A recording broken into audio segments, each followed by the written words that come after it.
Good morning. Right, so we're just introducing this video. We're off to Surrey Rolling Roads to see what this car is producing.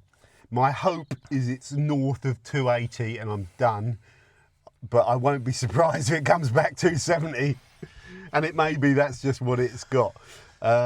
What have we done, Dan? Oh, you've done everything, John. There's nothing left to do. We've changed the exhaust, so we've got a noisier exhaust, but it might be more powerful. We don't know. I don't know. It's certainly I noisier. don't think it made much difference.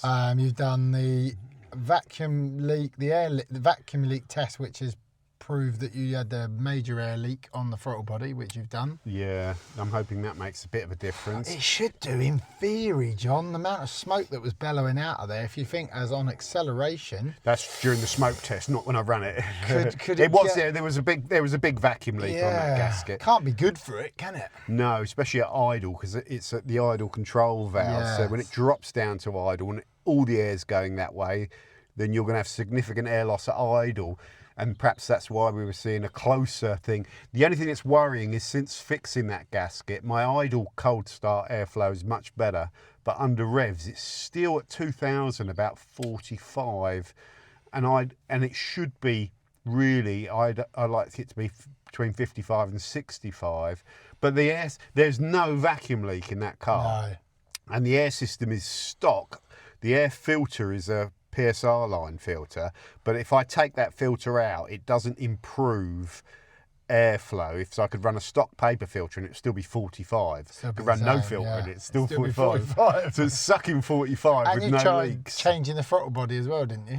I ran a different throttle body and that didn't improve that 2K flow, so it's not the throttle body. So for some reason, just the airflow just seems a little bit on the low side, but I think it's within Porsche's tolerance at 45, and since doing the exhaust and putting the carbon fibre roof on and bracing up the cage, reverting back knock sensors, fixing gasket leak, I'm convinced north of 5,000 it feels pokier. And if you can feel a slight difference, you usually see that on the rollers. Well, you'll also see the graph on the rollers, so if it is up, which we're remotely confident it should be, you can see the difference of what's changed, as in where that peak power's changed and where it's not dropping off as much. Plus you've got standard cats on this exhaust, whereas them other sports cats you would think would be more free flowing, but if they were clogged up, but I don't think they were. I don't think, because when we did exhaust, so I drove it was feeling up after putting all the roof on and everything. Changed exhaust, didn't feel any different, just felt louder. So I think I will go back to that dance because I need to get quieter to get through track days. This is blowing 101, which is fine for most tracks, but the problem is for Bedford, Thruxton, and doing 98 dB days. Lower. I think it would fail Thruxton. Yeah, you know, some of them, I mean, everyone thinks Goodwood's really strict. It's not. Goodwood's actually pretty lenient. It's Bedford, Thruxton, Brands Hatch.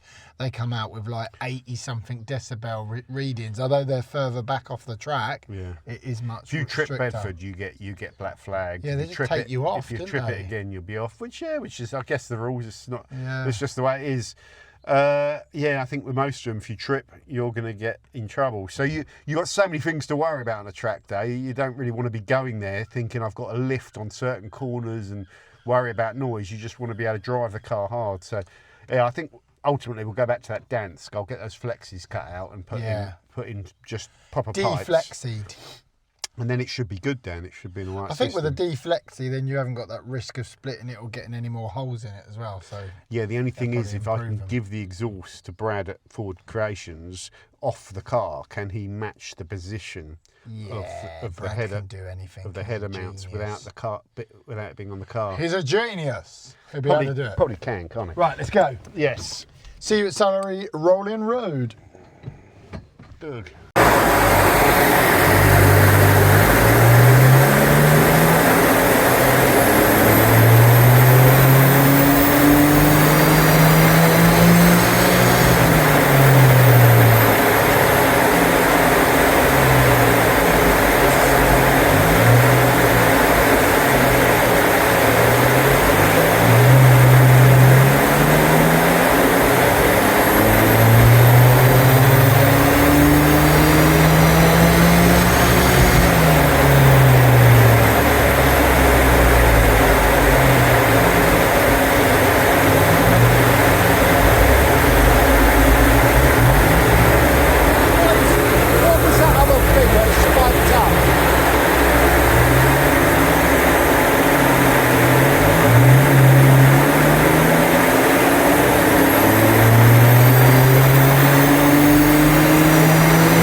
you check the first video?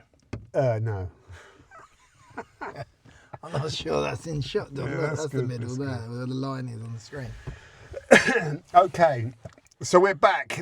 For you, that's just going to be an instant click of a frame. For me, that's like 4 or 5 hours driving and chatting with Dan about this problem.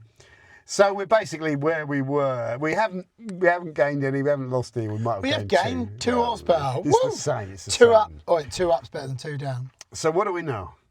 Not a lot. But it hasn't really changed. 1, Maria Gambrelli has been kidnapped. 2, somebody has kidnapped her. And 3, my hand is on fire.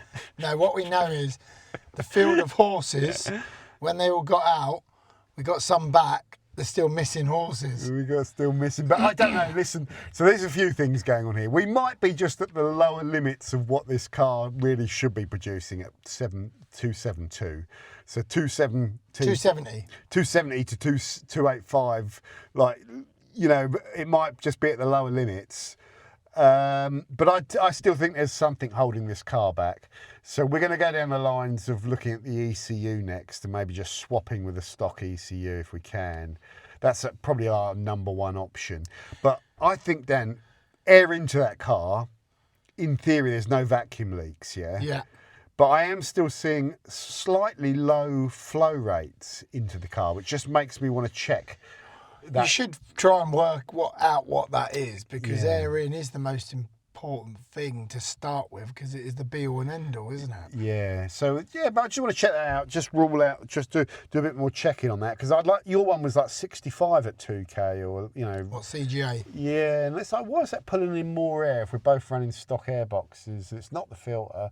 It's not vacuum leaks. Assume yours hasn't got vacuum leaks. It's not MAF.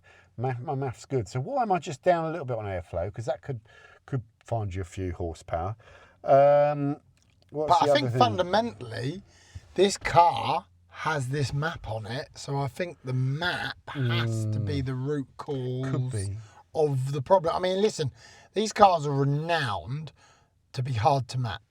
So when companies that don't really know what they're doing get in there and start messing around, they could put a map on a car, their rolling road is not set up properly, so it reads higher readings, and they end up giving a customer a map that's actually down on power and not up on power. Could be. This was a preset Evo map. Yeah, where you plug and play type thing. So it's like, boof. You just apply it. It's almost like you load it on and then you're done. And it's like, That don't sound like a good idea to me. Well, no, it might not be. Because you know what the car's doing. Like with a custom map, it would be, you could map it as required, but then you want to not play around with it. I think I'd almost, if you've played around with a car, a custom map would be the way to go. Or don't play around with the car and leave everything stock. Yes.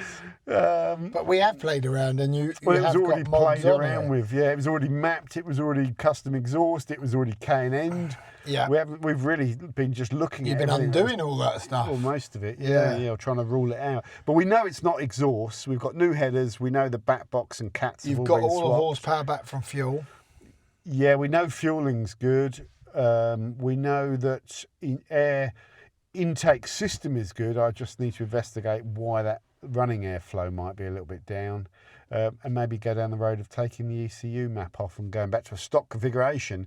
I just can't see it suddenly taking that off and just suddenly seeing it produce all this Then power. why not? Because when you do. get a stock car Could do. and you take it to a good mapper, they map more power into it, right? Even naturally aspirated cars, if you went and bought a Volkswagen Golf R32 naturally aspirated car, 240 horsepower, and you take it to a mapper guy, he puts it on, he does a custom map, regardless of whether you've got an air filter, exhaust, whatever you've got, he plays around with it and he gets more horsepower out of it.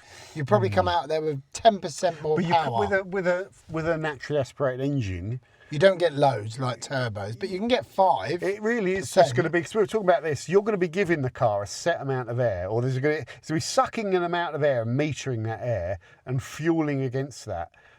And so you can't really play around with the map. You have to map to your airflow, wouldn't you? Yes, you'd think so.